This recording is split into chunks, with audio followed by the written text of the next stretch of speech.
रेवत राजा की बेटी रेवती से बलराम जी का ब्याह हुआ। अब आई ठाकुर जी की बारी। तो राजा सीत भीष्म को नाम विदर्भाधिपतिर्महान तस्य पंचा भवन पुत्रा कन्यैका च वरानना। एक भीष्मक राजा हैं, उनके 5 पुत्र हैं, एक पुत्री है, उसका नाम है रुक्मणी। ये रुक्मणी जी भीष्मक राजा को एक वन में प्राप्त हुई। बंधुओं, सीता जी भी जनक जी को वन में प्राप्त हुई। यह भी क्यों? क्योंकि लक्ष्मी भूमि से प्रकट होती हैं, भूमि जहाँ। रुक्मणी जी के 5 बड़े भैया हैं। रुक्मणी जी बचपन से सत्संग कथा सुनती हैं और कृष्ण को अपना पति मानती हैं। एक दिन रुक्मणी जी ने अपने भाई रुक्मी से जाके कहा कि हमारा विवाह द्वारिकाधीश से करा दो। रुक्मी बोला, अरे उसके कुल का पता नहीं है, उसके खानदान का पता नहीं है, यही कंफर्म नहीं है कि उसके पिता कौन है। कोई कहता वसुदेव जी हैं, कोई कहता है नंद बाबा। उसके माता पिता का पता नहीं, कुल गोत्र का पता नहीं। राजाओं के डर के मारे बीच समुद्र में जाकर के नगरी बसा के रहता है। ऐसे से अपनी बहन का ब्याह कराऊंगा मैं? बिल्कुल नहीं। रुक्मणी जी क्या कहें, भाभी से जाके कहा, बोले आप समझाओ ना भैया को। भाभी ने कहा, तो एक बात बताओ, तुम द्वारिकाधीश से ब्याह करना चाहती हो, एक पक्षीय बात है, वो करना चाहते हैं कि नहीं, तुमको पता चला? बोले नहीं, ये तो नहीं पता मुझे। बोले पहले ये तो कंफर्मेशन करो कि उनको तुमसे ब्याह करना है कि नहीं। कैसे करूं? बोले पत्र लिखो। तब रुक्मणी जी ने पत्र लिखा। आज भी द्वारिका में रोज बंधुओं, द्वारिका के लोकल लोग रात्रि में द्वारिकाधीश को शयन कराते हैं तो रुक्मणी जी का पत्र सुनाते हैं। रुक्मणी जी ने 7 श्लोकों में पत्र लिखा। मानो प्रत्येक श्लोक में रुक्मणी जी ने एक फेरा ले लिया ठाकुर जी से।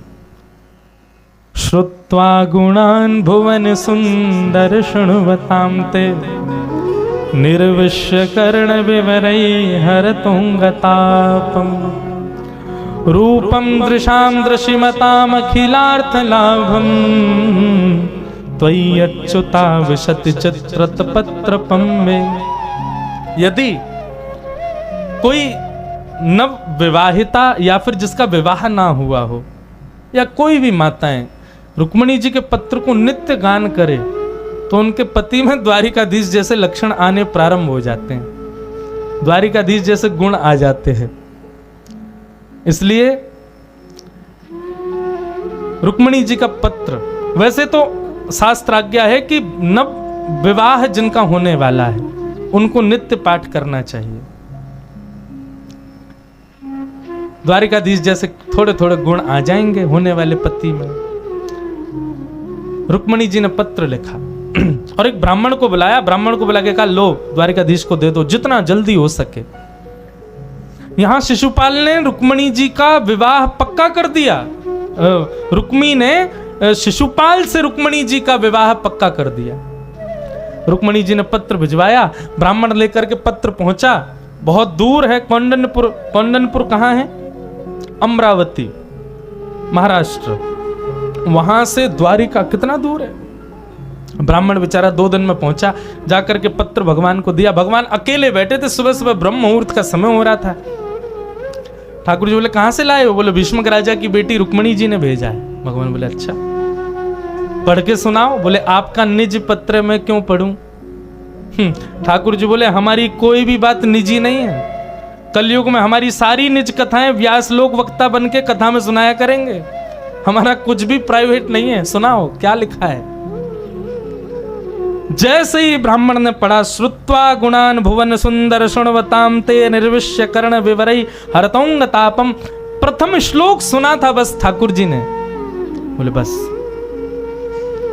उठ गए ठाकुर जी। ब्राह्मण बोला, पूरा तो सुन लीजिए। बोले नहीं। क्या करना है फिर? मैं जाके उनको क्या कह दूं? आपकी तरफ से मना है? नहीं नहीं, मना नहीं, हम रथ ला रहे हैं, बैठो हमारे संग चलते हैं, ब्याह करके लाएंगे। भगवान ब्राह्मण देवता बोला, इतनी जल्दी राजी हो गए? पूछ तो लीजिए, रूप कैसा है, नाक कैसी है, आंख कैसी है, गुण कैसे हैं। ठाकुर जी बोले, आपने जो पत्र पढ़ा ना, उस पत्र का पहला शब्द ही बता रहा है कि रुक्मणी कैसी है। क्या लिखा है? बोले, श्रुत्वा गुणान भुवन सुंदर शृण्वतां ते। मतलब रुक्मणी ने मुझे कभी देखा नहीं है। इसका मतलब वो रूप पर आसक्त नहीं है, मुझे कभी मिली नहीं है, इसका मतलब मेरे वैभव पर आसक्त नहीं है। उसने सदा संतों से मेरी कथा सुनी है और निश्चित है कथा के प्रति उसकी रति है, तो सारे गुण जो एक पत्नी में होने चाहिए सब हैं उसके अंदर, इसलिए मुझे आगे और कोई गुण नहीं चाहिए। मतलब यहां पर एक भाव ये प्रस्तुत होता है कि भक्त के अंदर क्या गुण है क्या नहीं है, इससे ठाकुर जी को कोई अभिप्राय नहीं, उसको कथा में रुचि है, इससे ठाकुर जी प्रसन्न है। ठाकुर जी बोले कथा में रुचि रखती है तो निश्चित है कि जितने गुण एक पत्नी में होने चाहिए सब हैं उसके अंदर, क्योंकि कथा में सब सीख जाता है व्यक्ति। चलो, और ब्राह्मण को रथ पर बिठा करके भगवान सीधे कौंडन्यपुर पहुंचे। ब्राह्मण को आने में लगे थे 2 दिन, लेकिन वापस पहुंचने में लगे चंद मिनट। भगवान ने तो हवा की तरह रथ दौड़ाया अपना। यहां रुक्मणी जी देवी पूजा के लिए जा रही हैं। जय जय गिरिवर राज किशोर, जय महेश मुख चंद्र चकोरी। रुक्मणी जी जा रही थी, तभी रुक्मणी जी ने देखा वो ब्राह्मण खड़ा हुआ है सामने। रुक्मणी जी बोली, तुम अभी तक गए क्यों नहीं? 2 दिन हो गए। ब्राह्मण मुस्कुरा के बोला, हम गए और द्वारिकाधीश को संग ले भी आए। रुक्मणी जी बोली, द्वारिका बोले मतलब? अरे ठाकुर जी ने तो आपका पत्र का पहला श्लोक सुना, उसी से इतने रीझ गए। मैंने कहा भाई पूछ तो लो, देखने सुनने में कैसी है। बोले हमें कुछ नहीं सुनना, हमको तो इससे ही ब्याह करना। आ गए। रुक्मणी जी तो वहीं नाचने लगी। हाँ, कहाँ है द्वारिकाधीश? बोले मंदिर के पीछे खड़े हैं, दुल्हा बन रहे हैं, श्रृंगार करा रहे हैं अपना। ब्रह्मा जी आए हैं श्रृंगार करने। सबसे बढ़िया मेकअप आर्टिस्ट पूरी दुनिया को जिसने बनाया ब्रह्मा। हम सबके रूप नैन नक्श सब ब्रह्मा ने ही बनाए। अब सोचो ठाकुर जी एक तो सुंदर, ऊपर से ब्रह्मा श्रृंगार और करने आया, तो सोचो कितने सुंदर लग रहे होंगे। रुक्मणी जी के तो अब ठौर नहीं है, अब तो रुका ही नहीं जा रहा है। मंदिर में गई, देवी को पूजा प्रणाम की, प्रणाम करके जैसे ही पीछे मुड़ करके देखा, पीतांबरी पहने हुए, टेढ़ा सा मुकुट सिर पर धारण किया है, सुंदर घुंघराले केश, अलकावलियां फहरा रही हैं, पीतांबरी में से सुंदर सुगंधी आ रही है, कटाक्ष कमल जैसे नेत्र हैं ठाकुर जी के, मधुर मुस्कान है, इतना सुंदर रूप। रुक्मणी जी को एक बार तो मूर्छा जैसी आने लगी ठाकुर जी को देख के। संभाला, ठाकुर जी समीप आ रहे हैं, यहां से रुक्मणी जी समीप जा रही हैं। चाल ढाल रूप माधुरी पर सारे सैनिक रीझ गए। सैनिक रुक्मणी जी की रक्षा के लिए आए थे, लेकिन कोई तो बोला, अरे इसकी चाल तो देखो। बोले चाल छोड़, कमर देख कैसी गज की तरह मटक रही है कमर। बोले कमर छोड़ो भैया, इसका वक्ष देखो कितना सुंदर। बोले मेरी तो गर्दन से नजर ही नहीं हट रही, ग्रीवा कितनी सुंदर है। एक बोला, भैया नेत्रों को मत देख लेना, नहीं तो घायल हो जाओगे। मैं अपनी कथा में एक पद गाता हूं।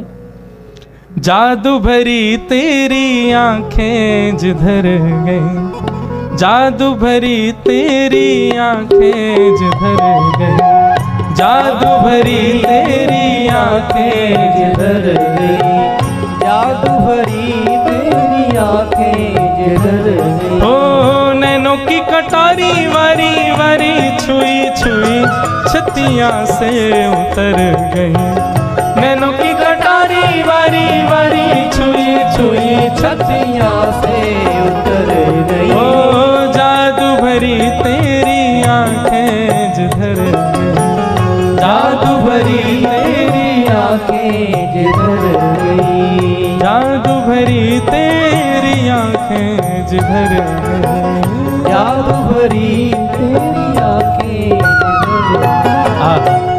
ठाकुर जी के नेत्र खंजन जैसे हैं, एक बार देख ले तो महाराज यूं ही बैठे रह जाओगे, ऐसा लगेगा किसी ने चक्कू मार दिया हृदय में, इतनी पीड़ा दे जाते हैं। सैनिक सब मोहित हो गए ठाकुर जी के रूप पर।